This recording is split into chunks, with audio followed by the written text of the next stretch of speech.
โดยสบายดีมื้อนี้เฮาสิมาประกอบจอของ Xiaomi เนาะประกอบก่อนส่งตัวนี้ก็หาได้มาสดๆร้อนๆเลยเดี๋ยวเฮาสิมาแกะกล้องแล้วก็ประกอบเลยถ้าเบิ่งว่ามันสิเป็นจังได๋นี่เฮาประกอบอยู่กลางห้องนอนเลยเนาะนี่ห้องนอนข้าพเจ้าเองเป็นคนมักเบิ่งหนังการ์ตูนเนาะนารูโตะสีบนนอนก็เลยเป็นแบบนี้ล่ะโอเคเอาขึ้นมาโอเคลุยเลย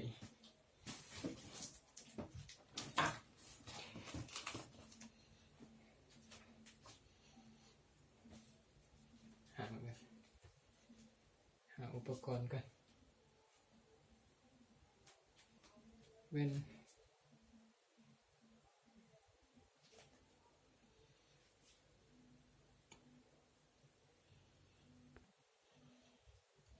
โอเค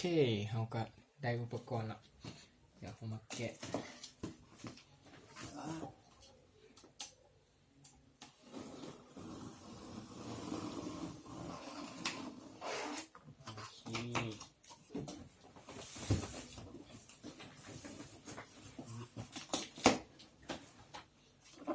นี่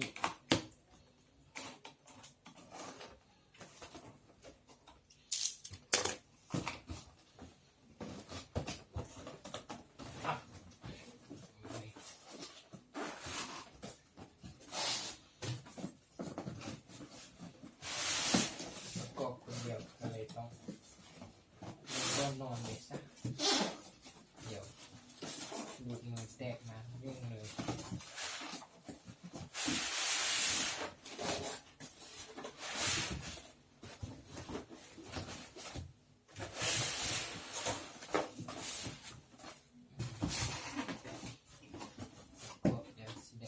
อย่างเงี้ยเนี่ย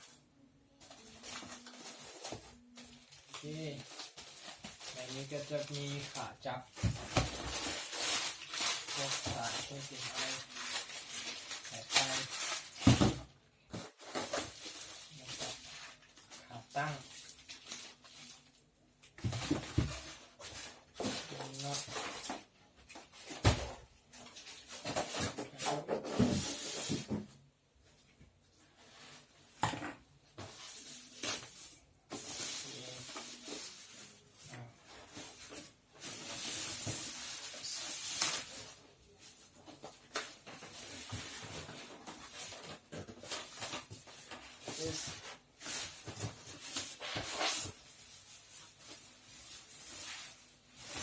ว้าวโอเคจวบง่ายเลยนี่เฮ็ดเวียกสบายเลยเนาะไทยมาเฮ็ดเวียกกราฟิกวิดีโอเล่นเกมแล้วก็ช่วงนี้อยู่บ้านเนาะไทยต้องการเอาไปประชุมต้องการเดี๋ยวเอามาประกอบขาตั้งก่อนนี่จะเป็นขาจับด้านหลังนี่จะ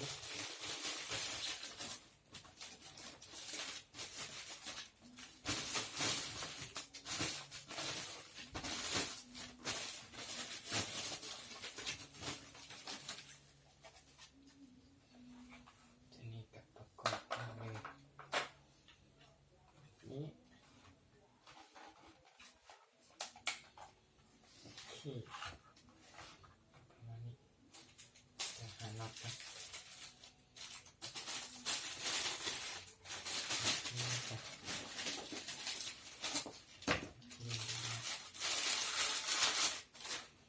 อุปกรณ์ครับก่อนนี่ต้องมี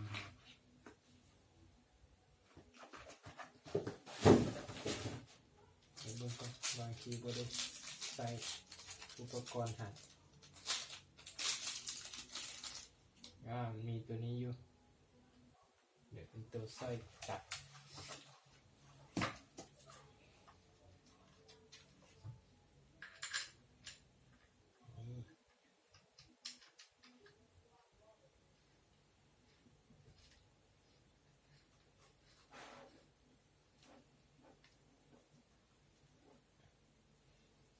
yes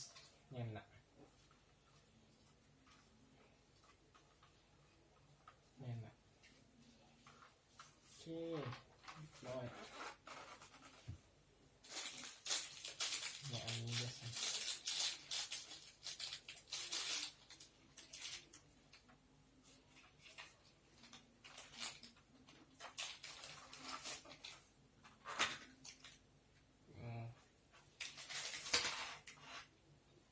ไม่ต้องใส่นะประมาณนี้มาประกอบใส่อึส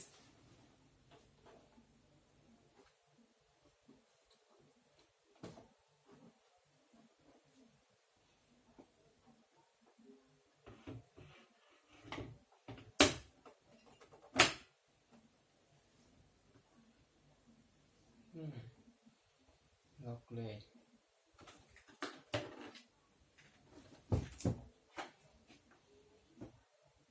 ว้าวโอ้โหจริงจริง